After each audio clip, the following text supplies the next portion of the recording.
மத்தேயு சுவிசேஷம் 6வது அதிகாரம் அதனுடைய 26வது வசனம். ஆகாயத்து பட்சிகளை கவனித்து பாருங்கள், அவைகள் விதைக்கிறதும் இல்லை, அறுக்கிறதும் இல்லை, களஞ்சியங்களில் சேர்த்து வைக்கிறதும் இல்லை, அவைகளையும் உங்கள் பரமபிதா பிழைப்பூட்டுகிறார். அவைகளை பார்க்கிலும் நீங்கள் விசேஷித்தவர்கள் அல்லவா என்று அந்த வேதவசனத்திலே சொல்லப்பட்டிருக்கிறது. மத்தேயு சுவிசேஷம் 5, 6 மற்றும் 7 அதிகாரங்கள் இயேசு கிறிஸ்துவினுடைய மலை பிரசங்கம் என்று அறியப்படுகிறது. இயேசு கிறிஸ்து வாழ்ந்த காலகட்டத்திலே அவர் பல இடங்களுக்கு சென்று பரலோக ராஜ்யத்தின் அந்த செய்தியை பிரசங்கித்தார். கிராமங்களுக்கு கால்நடையாய் சென்று ராஜ்யத்தை குறித்ததான வசனத்தை பிரசங்கித்தார். கடற்கரை பகுதிகளுக்கு சென்று கர்த்தருடைய அந்த வார்த்தையை அவர் பிரசங்கித்தார். மலைகளுக்கு கூட அவர் ஏறி சென்று அந்த ராஜ்யத்தினுடைய அந்த சுவிசேஷத்தை, அந்த வசனத்தை பிரசங்கித்தார் என்று சொல்லி இது போன்ற அநேக சம்பவங்களை நாம் வேதத்தில் பார்க்க முடிகிறது. இன்றைக்கு நாம் தியானிக்க போகிற இந்த வேத பகுதி, இந்த வசனம் எந்த பிரசங்கத்தில் வருகிறது என்று சொன்னால் இயேசு கிறிஸ்துவினுடைய மலை பிரசங்கத்தில் வருகிறது. மத்தேயு சுவிசேஷம் 5வது அதிகாரம் அதனுடைய 1வது வசனத்திலே நாம் வாசிக்கும் பொழுது அங்கே சொல்லப்பட்டிருக்கிறது, அவர் திரளான ஜனங்களை கண்டு மலை மேல் ஏறினார் என்று சொல்லப்பட்டிருக்கிறது. அவர் திரளான ஜனங்களை கண்டு மலை மேல் ஏறினார். அவர் உட்கார்ந்த பொழுது அவருடைய சீசர்கள் அவரிடத்தில் வந்தார்கள் என்று துவங்குகிறது. அப்போ திரளான ஜனங்களை இயேசு கிறிஸ்து காண்கிறார். இயேசு கிறிஸ்து ஜனங்களை காணும் பொழுது, ஜனங்களை பார்க்கும் பொழுது ஜனங்களுக்காக பரிதபிக்கிறார். ஜனங்களுடைய அந்த வாழ்க்கை முறையை பார்க்கிறார். சிதறடிக்கப்பட்ட ஒரு அனுபவத்தை அவர் பார்க்கிறார். தேவனை விட்டு அகன்று போன ஒரு அனுபவம், பாவம் மற்றும் சாப சூழலில் வாழ்ந்து கொண்டிருக்கிற ஒரு அனுபவம், வியாதியோடு வாழ்ந்து கொண்டிருக்கிற மக்கள், வறுமையோடு வாழ்ந்து கொண்டிருக்கிற ஜனங்கள், இப்படி பலதரப்பட்ட மக்களை இயேசு கிறிஸ்து பார்க்கிறார். பார்த்து அவர்கள் மேல் பரிதபிக்கிறார், அவர்கள் மேல் மனதுருகிறார், அவர்கள் மேல் தன்னுடைய கிருபையை வெளிப்படுத்துகிறார், வல்லமையை வெளிப்படுத்துகிறார், அற்புதங்களை செய்கிறார், தன்னுடைய பிதாவினுடைய ராஜ்யத்தை மகிழ்விக்கிறதை பார்க்க முடிகிறது. இந்த மத்தேயு சுவிசேஷம் 5வது அதிகாரம் அதனுடைய 1வது வசனத்தில் இயேசு கிறிஸ்து மலைக்கு ஏறி செல்கிறார். மத்தேயு சுவிசேஷம் 8வது அதிகாரம் 1வது வசனத்தில் அவர் மலையில் இருந்து கீழே இறங்கி வருகிறார். 8:1 நாம் படிக்கும் பொழுது அவர் மலையில் இருந்து இறங்கின போது என்று சொல்லப்பட்டிருக்கிறது. அப்ப இந்த இயேசு கிறிஸ்துவினுடைய மலை பிரசங்கம் என்று அறியப்படுகிற மத்தேயு சுவிசேஷம் 5, 6 மற்றும் 7 அதிகாரங்கள் மிக மிக முக்கியமான அதிகாரங்கள். ஏனென்று சொன்னால் இந்த இயேசு கிறிஸ்துவினுடைய மலை பிரசங்கங்கள் சரித்திரத்திலே அநேகரை தொட்டு இருக்கிறது, அநேகரை மாற்றி இருக்கிறது, அநேகரை நல்வழிப்படுத்தி இருக்கிறதை பார்க்க முடிகிறது. சுருங்க சொல்ல போனால் நம்முடைய தேசத்தாலே போற்றப்படுகிற மகாத்மா காந்தியடிகளை இந்த இயேசு கிறிஸ்துவினுடைய மலை பிரசங்கத்தால் தான் தொடப்பட்டிருக்கிறார். அவருடைய கரத்துல இயேசு கிறிஸ்துவினுடைய மலை பிரசங்கங்கள் அடங்கிய ஒரு சிறு புத்தகத்தை எப்பொழுதுமே வைத்திருப்பார். அதை படித்து அதன் மூலமாக தொடப்பட்டுதான் வன்முறை ரீதியாக அவர் செயல்படாமல் அகிம்சை ரீதியாக, சமாதான ரீதியாக அவர் செயல்பட்டு நம்முடைய தேசத்துக்கு அவர் ஒரு சுதந்திரத்தை வாங்கி தந்ததை சரித்திரத்தில் வரலாற்றிலே பார்க்க முடிகிறது. மகாத்மா காந்தி அவர்கள் எழுதின the story of my experiment with truth என்கிறதான அந்த புத்தகத்திலே நாம் படிக்கும் பொழுது மலை பிரசங்கம் அவருடைய வாழ்க்கையில அவருடைய அந்த சுதந்திர போராட்ட அந்த வழிமுறையில அந்த செயல்பாட்டில் ஒரு மிகப்பெரிய ஒரு உந்துதலாக அமைந்தது என்று சொல்லப்பட்டு இருக்கிறது. நம்முடைய சபை சரித்திரத்தில் மிகவும் பிரபலமாக பிரசித்தி பெற்ற கர்த்தரால் பயன்படுத்தப்பட்ட ஜான் கிறிஸ்டோஸ்டம் என்கிறதான ஒரு சபை பிதா 3வது நூற்றாண்டுக்கு பிறகு 4வது நூற்றாண்டிலே வாழ்ந்தவர். அவர் இந்த மலை பிரசங்கத்தை குறித்து என்ன சொல்கிறார் என்று சொன்னால், கிறிஸ்தவ வாழ்க்கையின் அடிப்படை தூண் என்று சொல்லுகிறார். இந்த இயேசு கிறிஸ்துவனுடைய மலை பிரசங்கத்தை குறித்து அவர் சொல்லுகிறார், கிறிஸ்தவ வாழ்க்கையின் அடிப்படை தூண் என்று சொல்லுகிறார். பில்லர் ஆஃப் கிறிஸ்டியன் லைஃப் அப்படின்னு அவர் சொல்லுகிறார். அப்போ அந்த அளவுக்கு இயேசு கிறிஸ்துவனுடைய மலை பிரசங்கங்கள் இந்த உலகத்துக்கே ஒரு பெரிய ஒரு உந்துதலாக இருக்கிறதை பார்க்க முடிகிறது.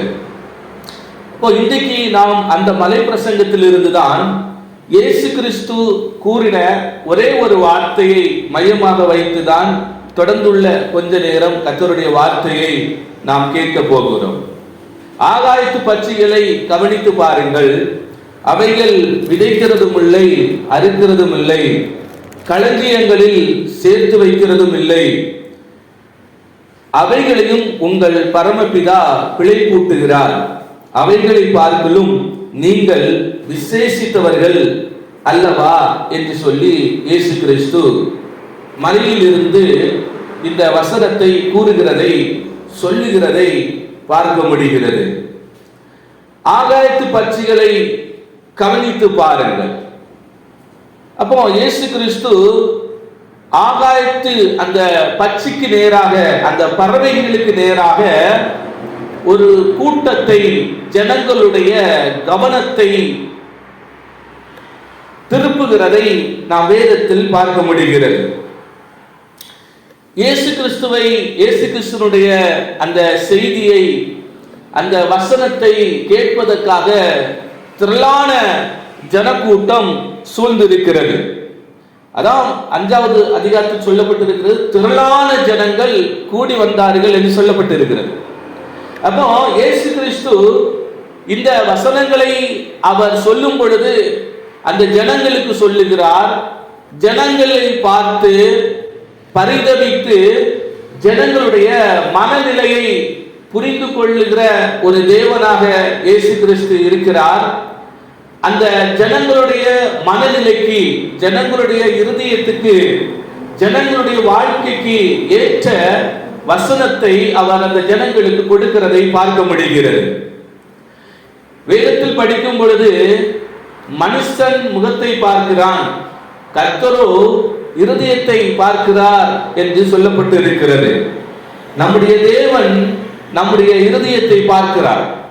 ஒருவேளை நாம் மனுஷருக்கு முன்பாக நன்றாக இருக்கிறவர்களாக சிரித்து நான் நன்றாக தான் இருக்கிறேன் என்று சொல்லி மக்களுக்கு முன்பாக நாம் அப்படி வாழலாம். ஆனால் நம்முடைய இருதயத்தை பார்க்கிற நம்முடைய தேவனுக்கு நாம் எப்படி இருக்கிறோம், நம்முடைய இருதயம் எப்படி இருக்கிறது, நமக்கு எவ்வளவு கவலைகள் இருக்கிறது, நமக்கு எவ்வளவு பாரங்கள் இருக்கிறது, நமக்கு எவ்வளவு பிரச்சனைகள் இருக்கிறது, நாம் எப்படிப்பட்ட பாதையில் செல்கிறோம் என்கிறதான அந்த நம்முடைய தனிப்பட்ட வாழ்க்கையை குறித்தும் ரகசிய வாழ்க்கையை குறித்தும் எல்லாவற்றையும் நம்முடைய தேவன் அறிந்திருக்கிற தேவனாக இருக்கிறார். அதனால் இயேசு கிறிஸ்து இந்த திரளான ஜனங்களை பார்க்கும் பொழுது அந்த ஜனங்களுக்கு ஏற்ற வார்த்தைகள், ஜனங்களுடைய தனிப்பட்ட வாழ்க்கைக்கு, ஜனங்களுடைய ரகசிய வாழ்க்கைக்கு, ஜனங்களுடைய அந்த குடும்ப வாழ்க்கைக்கு ஜனங்களுடைய அந்த குறைபாடுகளை அவர் பார்க்கிறார். பார்த்து அதற்கு ஏற்ற சமயத்துக்கு ஏற்ற வார்த்தையை வசனங்களை அறிவிக்கிறதை இந்த அதிகாரத்தில் பார்க்க முடிகிறது.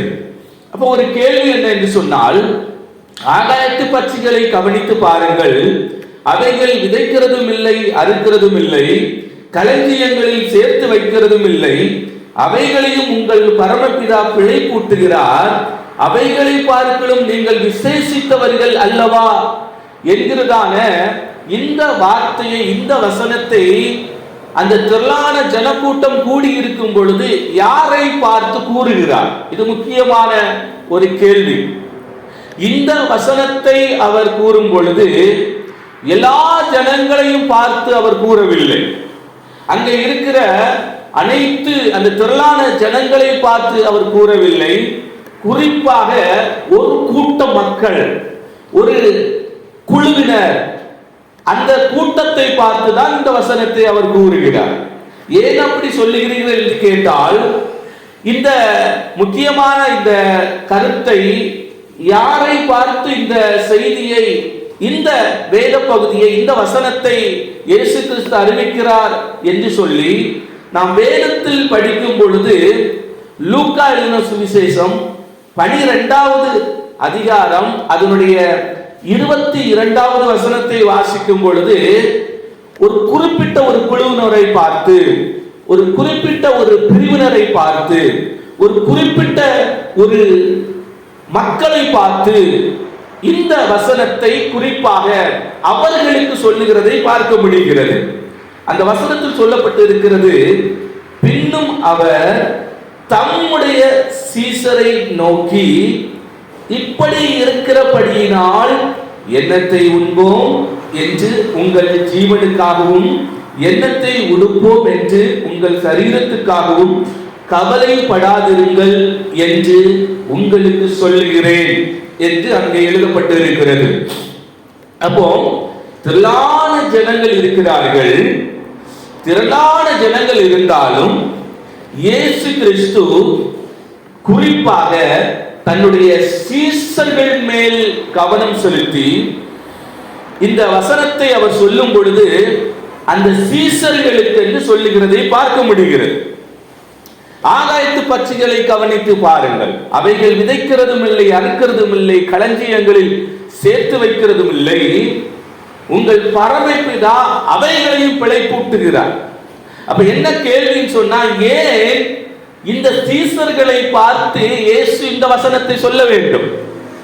தம்மோடு கூட இருக்கிற சீசர்கள், தம்மோடு கூட நடக்கிற சீசர்கள், தம்மோடு கூட ஊழியம் செய்கிற சீசர்கள், தாம் செய்த அற்புதங்களை எல்லாம் செய்த சீசர்கள், தம்முடைய ஊழியத்துக்காக அழைக்கப்பட்டவர்கள், அப்போஸ்தலர்கள் என்கிறதான ஒரு பட்டத்தை பெற்றவர்கள், அவரோடு கூட வாழ்கிற அந்த சீசர்களை பார்த்து ஏன் ஆகாயத்து பட்சிகளை கவனித்து பாருங்கள், அவைகள் விதைக்கிறதும் இல்லை, அறுக்கிறதும் இல்லை என்று சொல்லி ஏன் இந்த வசனத்தை குறிப்பாக லூக்கா 12:22 சொல்லப்பட்டிருக்கிற அதன் அடிப்படையிலே ஏன் தம்முடைய சீசரை பார்த்து அவர்களுடைய கவனத்தை ஈர்த்து ஏன் இந்த வசனத்தை சொல்ல வேண்டும்?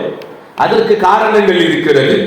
அன்பானவர்களே, ஒருவேளை நாம் ரட்சிக்கப்பட்டு தேவனால் அழைக்கப்பட்டு தேவனுடைய ஊழியத்தை செய்து கொண்டிருந்தாலும் நமக்கு அநேக கவலைகள் இருக்கலாம். ஏனென்று சொன்னால் 1வது நூற்றாண்டிலேயே இயேசுவோடு கூட இருந்து, இயேசுவோடு கூட ஊழியம் செய்து, இயேசு கிறிஸ்து செய்த அற்புதங்களை பார்த்த அந்த சீசர்களுக்குள்ளேயே பலவிதமான கவலைகள் இருந்தது என்று சொன்னால், இந்த 21வது நூற்றாண்டிலே வாழ்ந்து கொண்டிருக்கிற நமக்கும் நிச்சயமாகவே கவலைகள் இருக்கதான் செய்யும்.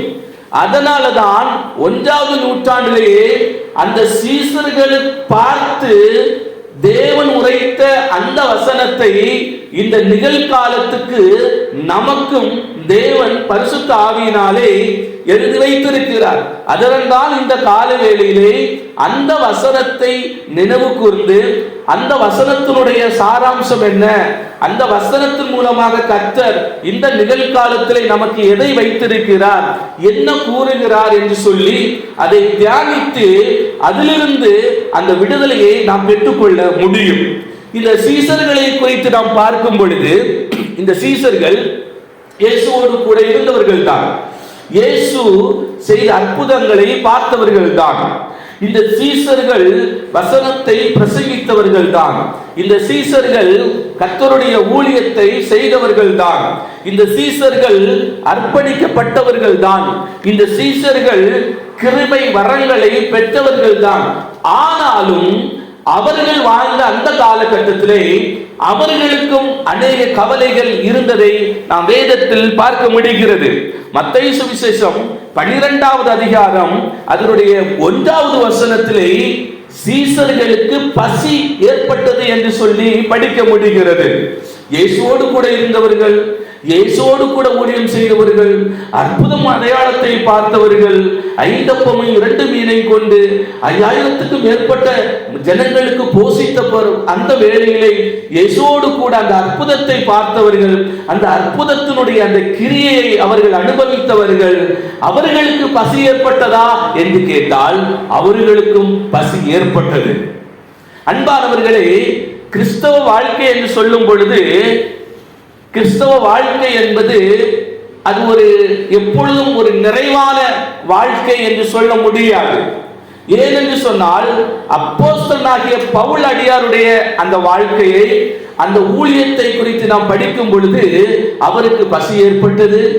அவர் பட்டினியாய் இருந்தார், அவர் பாடுபடுத்தப்பட்டார், அவர் உத்தரப்படுத்தப்பட்டார். இந்த மாதிரி அநேக உபத்திரவங்கள், அநேக துன்பங்கள், அநேக துக்கங்கள் அவருக்கு இருந்ததை பார்க்க முடிகிறது. அதனால ஊழியம் என்று சொல்லும் பொழுது எப்பொழுதும் நம்முடைய வாழ்க்கையில நிறைவாக இருக்கும் என்று சொல்லி நிர்ணயிக்க முடியாது. சில நேரங்களிலே தேவன் நம்முடைய ஊழிய பாதையில சில கஷ்டங்களை அனுபவிக்கலாம், சில பட்டினிகள் நம்முடைய வாழ்க்கையில அவர் அனுபவிக்கலாம், சில தரித்திரங்களை நாம் அனுபவிக்கலாம், அது அவர் அனுமதிக்கலாம். இப்படிப்பட்ட அநேக காரியங்களை நம்முடைய ஊழியத்திலே நமக்கு கற்றுத் தருவதற்காக ஆண்டவர் சில காரியங்களை அவர் நம்முடைய ஊழியத்திலே நம்முடைய வாழ்க்கையிலே அனுமதிக்கலாம்.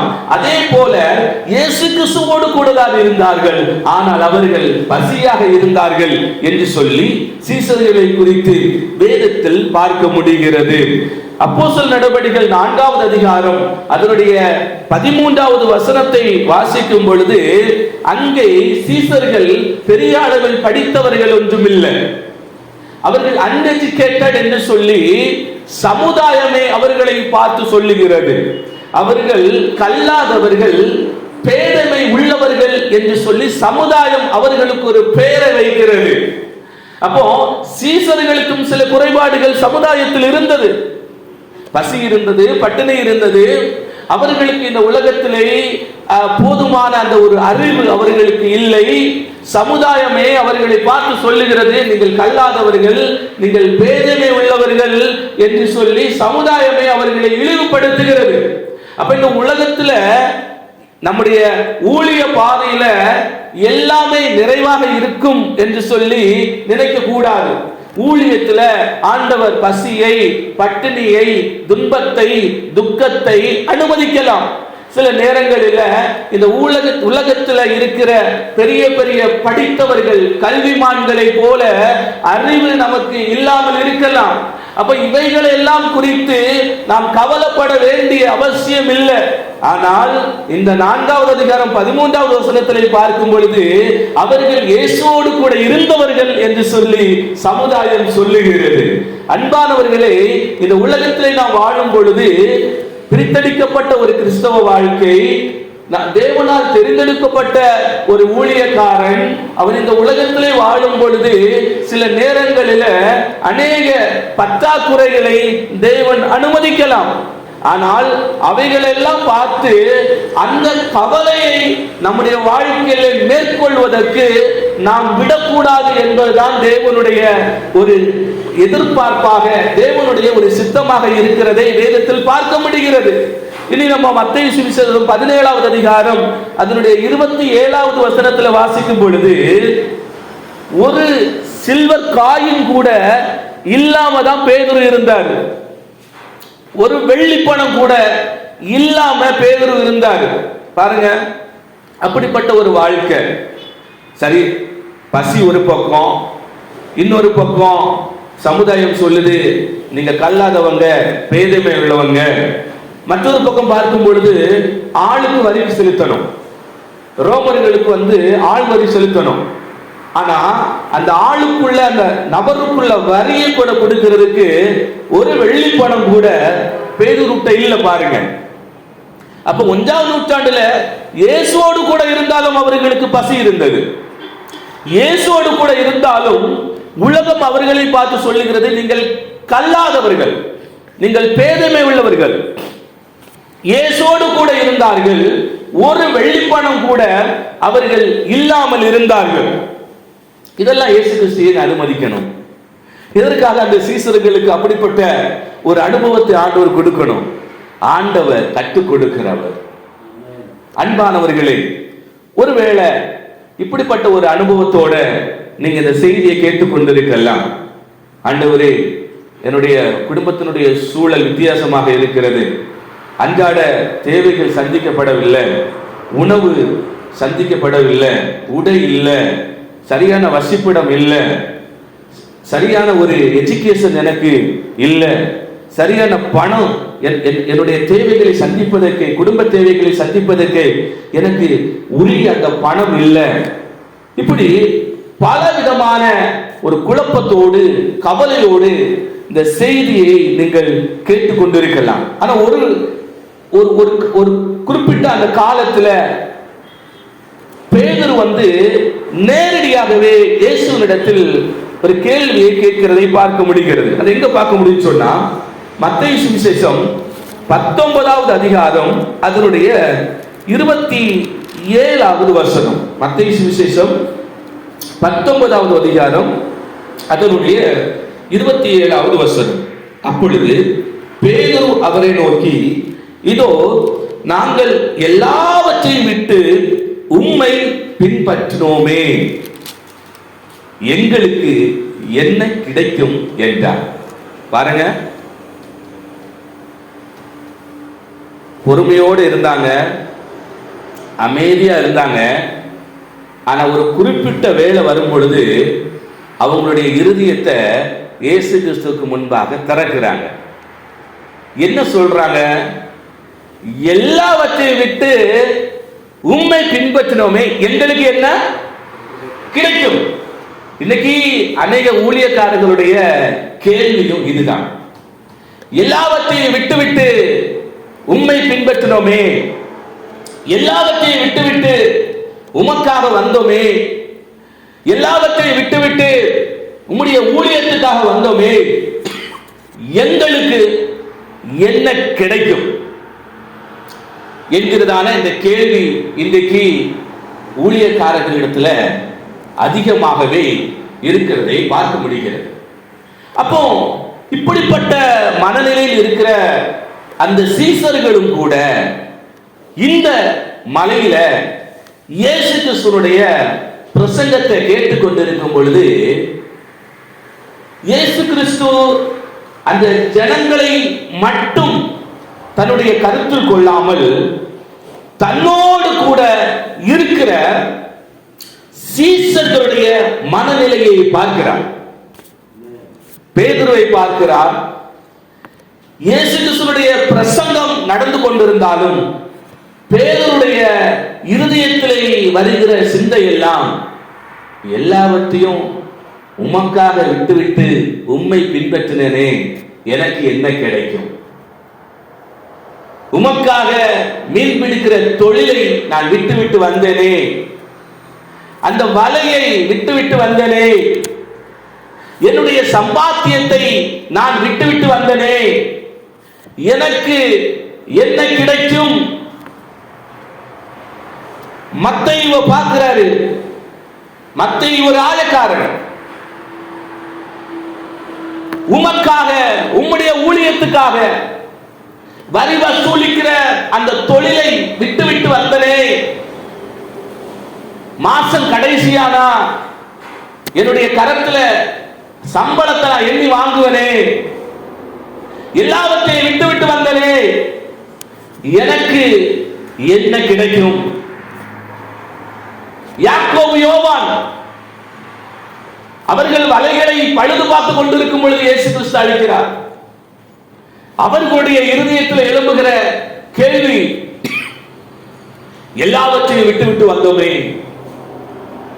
எல்லா தொழிலை விட்டு வந்தோமே, எங்களுடைய சம்பாத்தியத்தை எல்லாம் விட்டு வந்தோமே, எங்களுக்கு என்ன கிடைக்கும்? இப்படி ஒவ்வொரு சீசர்களுக்கும் ஒவ்வொரு விதமான கவலைகள். குடும்பத்தை குறித்ததான கவலை, பிள்ளைகளை குறித்ததான கவலை, நாளைய தினத்தை குறித்ததான கவலை. இப்படிப்பட்ட மனநிலையோடு இந்த சீசர்கள் இருக்கும் பொழுது இயேசு கிறிஸ்து தன்னுடைய கவனத்தை அவர்களுக்கு நேராக திருப்புகிறார். அவர் பிரசங்கம் பண்ணிக் கொண்டிருக்கும் பொழுது ஆகாசத்திலே அநேக பறவைகள் பறந்து கொண்டிருக்கிறது. ஆகாயத்து பட்சிகள் பறந்து கொண்டிருக்கிறது. அந்த ஆகாயத்து பட்சிகள் பறந்து கொண்டிருக்கும் பொழுது குறிப்பாக சீசர்களை பார்த்து அவர் சொல்லுகிறார், ஆகாயத்து பட்சிகளை கவனித்து பாருங்கள், ஆகாயத்து பட்சிகளை கவனித்து பாருங்கள்.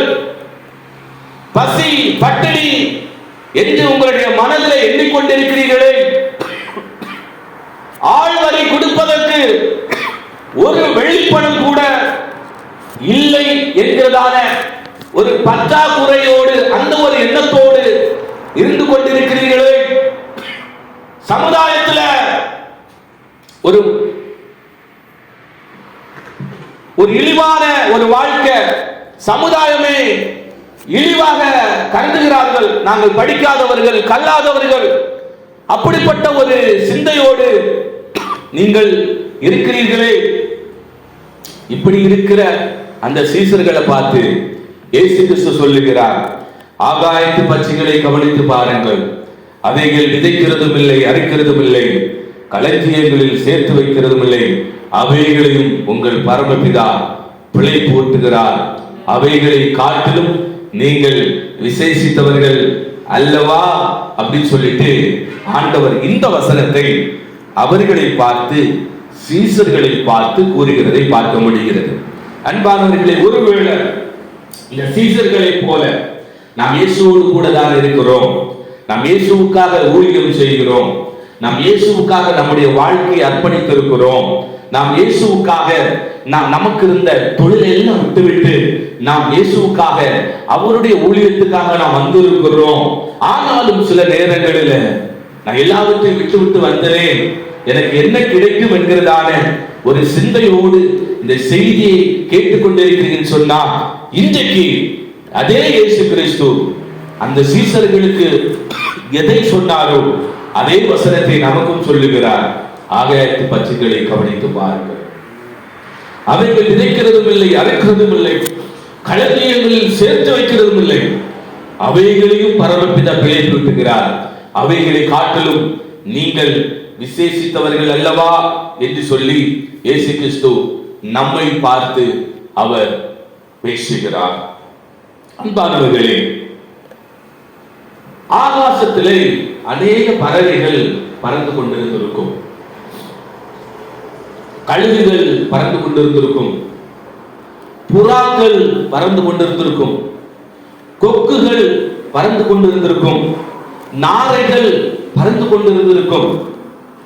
ஆகாயத்து பட்சிகளை கவனித்து பாருங்கள் என்று சொல்லி இயேசு கிறிஸ்து சொல்லுகிறார்.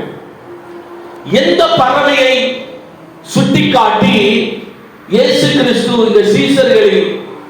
இந்த சீசர்களுக்கான அந்த ஆசீர்வாதத்தை இந்த சீசர்கள் அந்த பறவைகளிடத்திலிருந்து கற்றுக்கொள்ள வேண்டும் என்கிறதான ஒரு காரியத்தை எந்த பறவையை பார்த்து அவர் அந்த ஆன்மீக ஆவிக்குரிய அந்த கருத்தை இந்த சீசர்களுக்கு சொல்லுகிறார் என்று சொன்னால், லூக்கா சுவிசேஷம் 12வது அதிகாரம் அதனுடைய 24வது வசனத்தை வாசிக்கும் பொழுது அங்கே சொல்லப்பட்டிருக்கிறது, காகங்களை கவனித்து பாருங்கள்.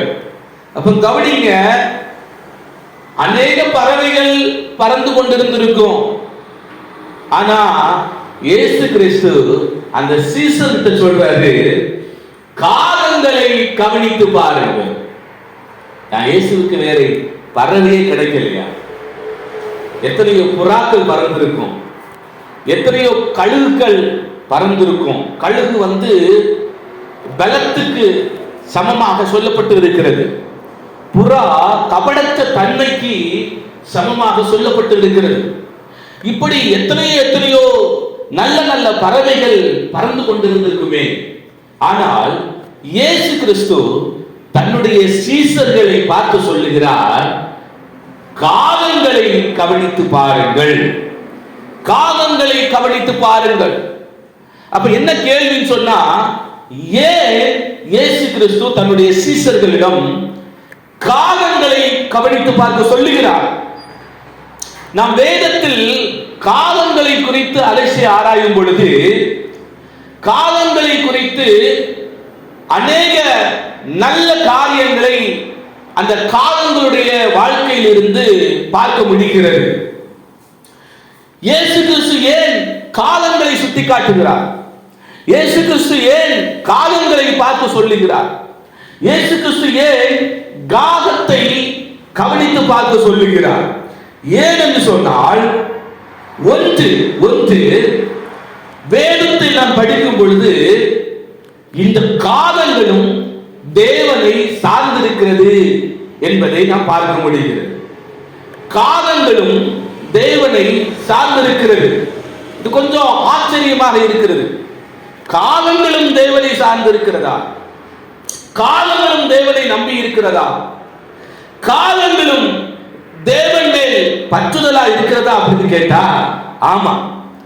இந்த சீசர்களுக்கு இயேசு ஏன் காகங்களை கவனித்து பாருங்கள் என்று சொன்னார் என்று சொன்னால், சங்கீதம் 149 அதனுடைய 9வது வசனம்.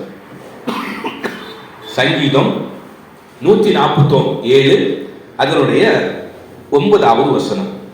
அங்கே சொல்லப்பட்டிருக்கிறது, அவர் மிருக ஜீவன்களுக்கும் கூப்பிடுகிற காக்கை குஞ்சுகளுக்கும் ஆகாரம் கொடுக்கிறார் என்று சொல்லப்பட்டிருக்கிறது. அப்போ இந்த வசனத்தில் நாம் பார்க்கும் பொழுது இந்த காகங்களும் கூப்பிடுகிறது. இந்த காகங்கள் கூப்பிடுகிறது. இந்த காகங்கள் யாரை நோக்கி கூப்பிடுகிறது என்று சொன்னால், இந்த காகங்கள் கர்த்தரை நோக்கி கூப்பிடுகிறது. கர்த்தரை நோக்கி கூப்பிடுகிறது. இன்னும் ஒரு வசனத்தை கூட தர விருப்பப்படுகிறேன். யோபு 38வது அதிகாரம் அதனுடைய 41வது வசனத்தை வாசிக்கும் பொழுது, காக்கை குஞ்சுகள் தேவனை நோக்கி கூப்பிட்டு என்று சொல்லப்பட்டு இருக்கிறது. காக்கை குஞ்சுகள் தேவனை நோக்கி கூப்பிட்டு என்று சொல்லப்பட்டு இருக்கிறது. அப்போ மனிதர்கள் அற்பமாக எண்ணுகிற ஒரு ஆகாயத்து பற்றி தான் காகம். காகத்தை யாரும் நேசிக்கிறது கிடையாது. ஆனால் அந்த காகத்தையே சுட்டி காட்டி அந்த காகமே தேவனை சார்ந்திருக்கிறது என்று சொன்னால்,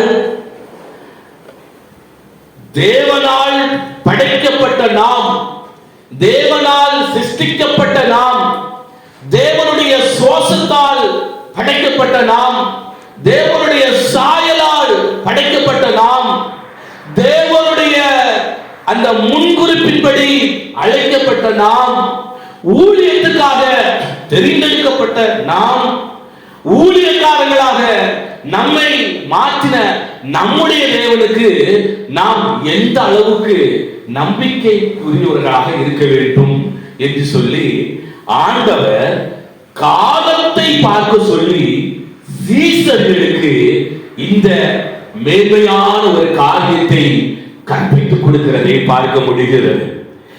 ஏன் ஆண்டவர் இந்த சீசர்களுக்கு பசியை கொடுத்தார்? ஏன் ஆண்டவர் இந்த சீசர்களை சமுதாயம் ஒரு கல்லாதவர்களாக, பேதமை உள்ளவர்களாக பார்க்கும்படிக்கு அப்படிப்பட்ட ஒரு சூழலை உருவாக்கி கொடுத்தார்? ஏன் ஆண்டவர் வரி செலுத்துவது கூட ஒரு வெளிப்படம் கூட இல்லையே என்றதான அந்த சூழலுக்கு நேராக, அந்த அனுபவத்துக்கு நேராக மாற்றினார்? ஏன் தெரியுமா? இவர்களுக்கு ஆகாயத்து பற்றியாகிய காலங்களிடத்திலிருந்து கற்றுக் கொடுக்க வேண்டிய ஒரு பாடம் இருக்கிறது. அதனால்தான் ஆண்டவர் சில காரியங்களை தம்மோடு கூட இருந்த சீசர்களுடைய வாழ்க்கையில, ஊழிய பாதையில அனுமதித்தார். அன்பானவர்களே, நாம் ஊழியக்காரர்களாக இருக்கிறோம். சில நேரங்கள்ல ஆண்டவர்கிட்ட நாம் கேள்வி கேட்கலாம். ஏன் ஆண்டவரே இதை நீர் என்னுடைய வாழ்க்கையிலே அனுமதித்து? ஏன் ஆண்டவரே இந்த கஷ்டம்? ஏன் ஆண்டவரே இந்த துயரம்? ஏன் ஆண்டவரே இந்த பிரச்சனை? ஏன் ஆண்டவரே இப்படிப்பட்ட எதிர்மறையான ஒரு சூழல்?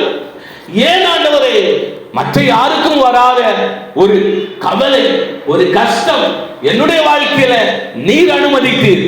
அதற்கு பதில் ஆண்டவர் என்ன சொல்வார் சொன்னா, உனக்கு ஒரு பாடத்தை கற்றுக்கொள்வதற்காக தான். உனக்கு பரலோகம் ஒரு பாடத்தை வைத்திருக்கிறது. உன் ஊழியத்துல ஆண்டவர் சில ஆவிக்குரிய காரியங்களை கற்றுத் தருவதற்காக தான், சில அனுபவங்களை கற்றுத் தருவதற்காக தான், சில மேன்மையான காரியங்களை கற்றுத் தருவதற்காக தான் இவைகளை கற்ற நம்முடைய வாழ்க்கையை அனுமதிக்கிறார் என்று சொல்லி இந்த சீசர்களுடைய வாழ்க்கை மூலமாக நாம் கற்றுக்கொள்ள முடிகிறது. அன்பானவர்களே, காகம் கூட தேவனை சார்ந்திருக்கிறது. கரையும் காக்கை குஞ்சுகளுக்கும் அவர் ஆகாரம் கொடுக்கிறார். காக்கை குஞ்சுகள் தேவனை நோக்கி கூப்பிடுகிறது. அப்போ காக்கை குஞ்சுகள் கூட ஒருவேளை ஆதாரத்துக்காக தேவனை சார்ந்திருக்கிறது என்று சொன்னால், உன்னதத்தில் இருந்து கொடுக்கப்பட்ட கனமான அந்த ஊழியத்துக்காக எந்த அளவுக்கு நாம் நம்முடைய கர்த்தரை சார்ந்திருக்க வேண்டும் என்று சொல்லி இதன் மூலமாக கர்த்தர் நமக்கு ஒரு காரியத்தை வலியுறுத்துகிறதை பார்க்க முடிகிறது. அன்பானவர்களே, ஒன்று, காகம் தேவனை சார்ந்திருக்கிறது. அந்த சீசர்களை பார்த்து சொல்லுகிறார், ஆகாயத்து பட்சிகளை கவனித்து பாருங்கள், காகங்களை கவனித்து பாருங்கள், அவைகள் தேவனை நோக்கி கூப்பிடுகிறது, அவைகள் தேவன் மேல் நம்பிக்கையாக இருக்கிறது, அவைகள் தேவனை சார்ந்திருக்கிறது. ஒரு காகமே தன்னுடைய பசியை ஆற்றுவதற்காக, ஒருவேளை உணவுக்காக, இறைக்காக அது தேவனை சார்ந்திருக்கிறது என்று சொன்னால், ஊழியக்காரராகிய நாம், சீசர்களாகிய நாம், அப்போஸ்தலராகிய நாம், சுவிசேஷகர்களாகிய நாம், மிஷனரிகளாகிய நாம் எந்த அளவுக்கு நம்முடைய ஊழிய பாதையிலே நாம் தேவனை சார்ந்திருக்க வேண்டும் என்று சொல்லி ஆண்டவர் இந்த வேத பகுதி மூலமாக நம்மை எச்சரிக்கிறதை பார்க்க முடிகிறது. அப்ப ஒன்று, சீசர்களை பார்த்து ஆண்டவர் காகத்தை வைத்து என்ன கற்றுக் கொடுக்கிறார் என்று சொன்னால், காகமே தேவனை சார்ந்திருக்கிறது. இரண்டாவதாக இந்த காகத்தை வைத்து சீசர்களுக்கு தேவன் எதை கற்றுக் கொடுக்கிறார் என்று சொன்னால், விசுவாசத்தை கற்றுக் கொடுக்கிறார். விசுவாசத்தை கற்றுக் கொடுக்கிறார். ஒரு உண்மையை கற்றுக் கொடுக்கிறார். ஒரு நேர்மையை கற்றுக் கொடுக்கிறார். வேதத்திலே காகத்தை குறித்து நாம் வாசிக்கும் பொழுது இன்னொரு முக்கியமான வேத பகுதி இருக்கிறது. 1 ராஜாக்களின் புத்தகம் 17வது அதிகாரம், அதனுடைய 4, 5, 6 வசனங்கள். 1 ராஜாக்களின் புத்தகம் 17வது அதிகாரம் அதனுடைய 4, 5 மற்றும் 6 வசனங்கள். அந்த ஆற்றின் தண்ணீரை குடிப்பாய், அங்கே உன்னை போஷிக்க காகங்களுக்கு கட்டளையிடுவேன் என்றார். அவன் போய் கர்த்தருடைய வார்த்தையின்படியே யோர்தானுக்கு நேராய் இருக்கிற கேரித் ஆற்றண்டையிலே தங்கியிருந்தான். காகங்கள் அவனுக்கு விடிய காலத்தில் அப்பமும் இறைச்சியும், சாயங்காலத்தில் அப்பமும் இறைச்சியும் கொண்டு வந்தது. தாகத்துக்கு அந்த ஆற்றின் தண்ணீரை குடித்தான் என்று சொல்லப்பட்டு இருக்கிறது. இது நமக்கு தெரிந்த ஒரு வேத பகுதி. எலியாவுடைய காலகட்டத்திலே ஒரு பெரிய பஞ்சம் வருகிறது. எலியாவை ஆண்டவர் கேரித் என்கிறதான ஒரு ஆற்றண்டையிலே தங்கும்படிக்கு கட்டளையிடுகிறார். ஆண்டவர் சொல்லுகிறார் எலியாவை பார்த்து, இந்த ஆற்றினுடைய தண்ணீரை நீ குடிக்க வேண்டும். அப்ப எலியாவுடைய அடுத்த கேள்வி என்னன்னு சொன்னா, ஆண்டவரே, இந்த ஆற்றுல தண்ணீர் இருக்கு, தண்ணீர் குடிப்பேன், நான் எதை சாப்பிடுவேன்? நான் பலப்படுவதற்காக நான் எதை சாப்பிடுவேன் என்கிறதான ஒரு கேள்வி. ஆண்டவர் சொல்லுகிறாரு, உன்னை போஷிக்க நான் அரண்மனையில் உள்ள ராஜாவுக்கு கட்டளையிடுவேன் என்று சொல்லவில்லை. உன்னை போஷிக்க இந்த ஊர்ல ஒரு பெரிய பணக்காரன் இருக்கிறான், அவனுக்கு நான் கட்டளையிட்டு இருக்கிறேன் என்று ஆண்டவர் சொல்லவில்லை.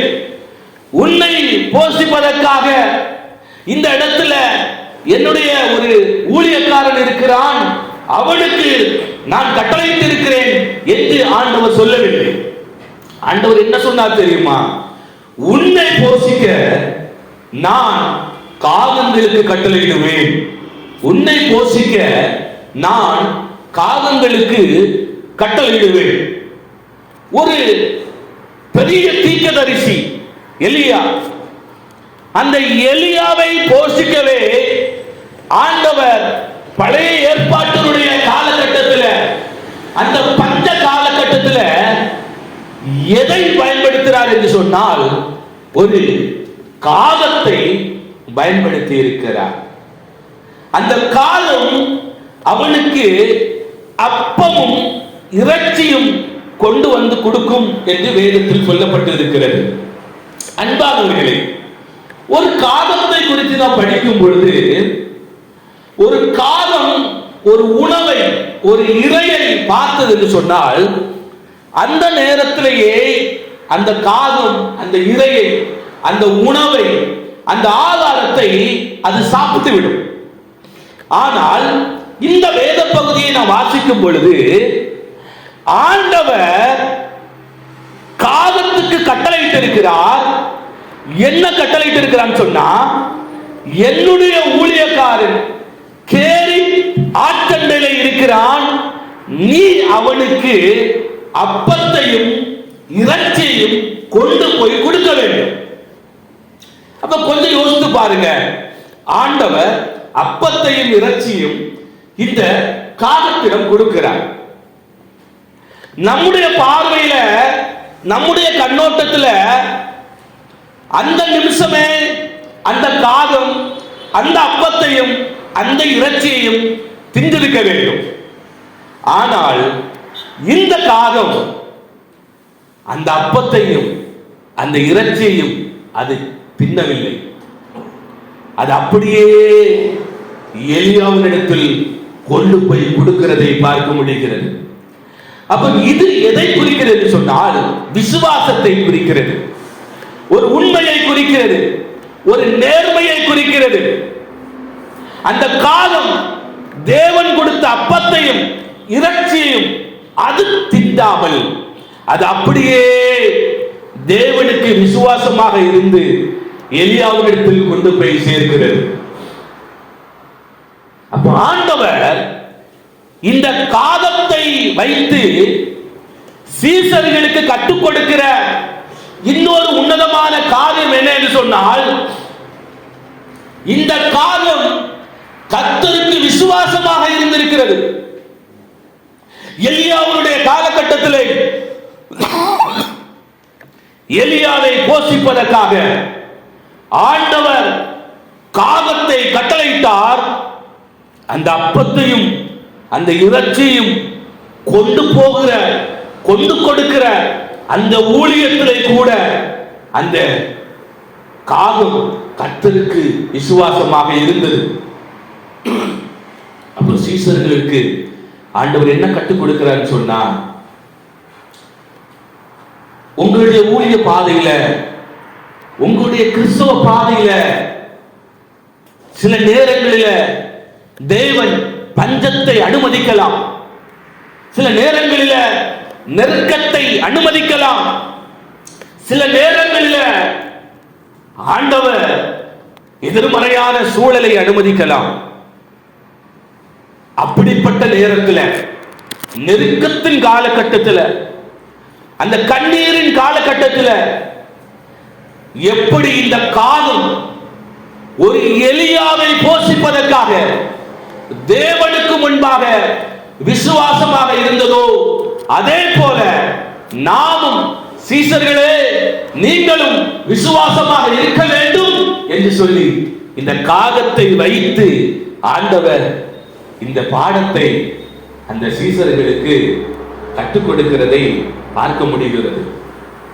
சில நேரங்களில் நமக்கு நெருக்கம் ஏற்படும் பொழுது, நம்முடைய வாழ்க்கையில ஏதோ ஒரு துக்கம் வரும் பொழுது நாம் மற்றவர்களை மறந்து விடுவோம், மற்றவர்களுக்காக வாழ்கிற ஒரு வாழ்க்கையை நிறுத்தி விடுவோம், மற்றவர்களுக்காக பரிதபிக்கிற ஒரு வாழ்க்கையை நிறுத்தி விடுவோம், மற்றவர்களுக்காக நாம் செய்து வந்த அந்த ஊழியத்தை நிறுத்தி விடுவோம். ஆனால் ஆண்டவர் இந்த காகத்தின் மூலமாக என்ன கற்றுக் கொடுக்கிறார் சொன்னால், அந்த காலம் ஒரு பஞ்ச காலமாக இருந்தாலும், அந்த காலம் உணவே இல்லாத காலமாக இருந்தாலும், மனிதர்களுக்கே உணவில்லை, அப்போ பறவைகளை யோசித்து பாருங்க, அப்போ உயிரினங்களை யோசித்து பாருங்க, விலங்குகளை யோசித்து பாருங்க, மிருகங்களை சிந்தித்து பாருங்க, அவைகளுக்கெல்லாம் எப்படி உணவை கர்த்தர் அளித்திருப்பார். அப்படிப்பட்ட பஞ்ச காலத்திலேயும் கூட இந்த காகம் கர்த்தருக்கு விசுவாசமாக இருந்தது. நான் என்ன சொல்ல வருகிறேன் சொன்னா, அந்த பஞ்ச காலத்தையும் அந்த கர்த்தர் அந்த காகத்தையும் போஷித்தார், அந்த காகத்தை கொண்டு எலியாவையும் போஷிக்க வைத்தார். இதுதான் ஆண்டவர் இந்த சீசர்களுக்கு கற்றுக் கொடுக்கிறார். சில நேரங்களில் நீங்க ஊழியம் செய்கிற அந்த பாதையில, உங்களுடைய திருச்சபைக்குள்ள நீங்க ஊழியம் செய்கிற அந்த தளங்களில பலவிதமான பிரச்சனைகள் இருக்கலாம், பலவிதமான பஞ்சங்கள் இருக்கலாம், நெருக்கங்கள் இருக்கலாம். அவைகளின் மத்தியில நாம் எப்படி இருக்க வேண்டும், நாம் விசுவாசமாக இருக்க வேண்டும் என்பதை இந்த சீசர்களுக்கு ஆண்டவர் இந்த காகத்தை கவனிக்க சொல்லி கற்றுக் கொடுக்கிறதை பார்க்க முடிகிறது. அன்பானவர்களே, இனியும் இந்த காகத்தை குறித்து வேதாகமத்திலே அநேக காரியங்களை கற்றுக்கொள்ளலாம். ஆனால் முக்கியமாக இந்த விடுதலையில், இந்த கூடுகையில ஆண்டவர் நம்மிடத்தில் 2 காரியத்தை குறித்து பேசியிருக்கிறார். ஒன்று, காகங்கள் கர்த்தரை சார்ந்திருக்கிறது. இரண்டாவது, காகங்கள் கூட கர்த்தருக்கு விசுவாசமாக இருக்கிறது. சீசர்களை பார்த்து சொல்லுகிறார், ஆகாயத்துக்கு பட்சிகளை கவனித்து பாருங்கள், அவைகள் விதைக்கிறதும் இல்லை, அறுக்கிறதும் இல்லை, களஞ்சியங்களில் சேர்த்து வைக்கிறதும் இல்லை, அவைகளை உங்கள் பரமபிதா விளைப்பு ஊட்டுகிறார், அவைகளை காட்டிலும் நீங்கள் விசேஷித்தவர்கள் அல்லவா என்று சொல்லி இயேசு கிறிஸ்து இந்த மலை பிரசங்கத்திலே சீசர்களை பார்த்து இந்த வசனத்தை கூறுகிறதை பார்க்க முடிகிறது. அப்போ ஆண்டவர் இந்த கால வேளையில நம்மை பார்த்து என்ன சொல்லுகிறார் என்று சொன்னால், இந்த ஆகாயத்து பட்சிகளை காட்டிலும் நாம் விசேஷித்தவர்கள், இந்த காகங்களை காட்டிலும் நாம் விசேஷித்தவர்கள். இந்த காகங்களை தேவனை சார்ந்திருக்கிறது என்று சொன்னால், எந்த அளவுக்கு ஊழியக்காரர்களாகிய நாம் தேவனை சார்ந்திருக்க வேண்டும். இந்த காகங்களை தேவனுக்கு விசுவாசமாக இருக்கிறது என்று சொன்னால், எந்த அளவுக்கு அவைகளை காட்டிலும் விசேஷித்தவர்களாக எண்ணப்படுகிற நாம் தேவனுக்கு விசுவாசம் உள்ளவர்களாக இருக்க வேண்டும் என்று சொல்லி இந்த காலை வேளையில், இந்த பகல் வேளையில கர்த்தர் நம்மை பார்த்து பேசுகிறார். அன்பானவர்களே, இந்த நேரத்தில் நம்முடைய வாழ்க்கையை கர்த்தருடைய கரத்தில் ஒப்பு கொடுப்போம். நம்முடைய ஊழியத்தை கர்த்தருடைய கரத்தில் ஒப்பு கொடுப்போம். நாமும் மனிதர்கள் தான். நாமும் சீசர்களை போல சில நேரங்களில் ஊழிய பாதையில பலவிதமான கவலைகள், பலவிதமான நெருக்கங்கள், பலவிதமான சோதனைகள், பலவிதமான கஷ்டங்கள், அவைகளெல்லாம் நாம் சந்திக்கும் பொழுது மனம் உடைந்து போய் நாளைய தினத்தை குறித்ததான ஒரு கவலைப்படுகிற ஒரு அனுபவத்தோடு நாம் இருந்து கொண்டிருக்கலாம். ஆனால் இன்றைக்கு ஆண்டவர் வசனத்தின் மூலமாக நம்மை தைரியப்படுத்துகிறார்.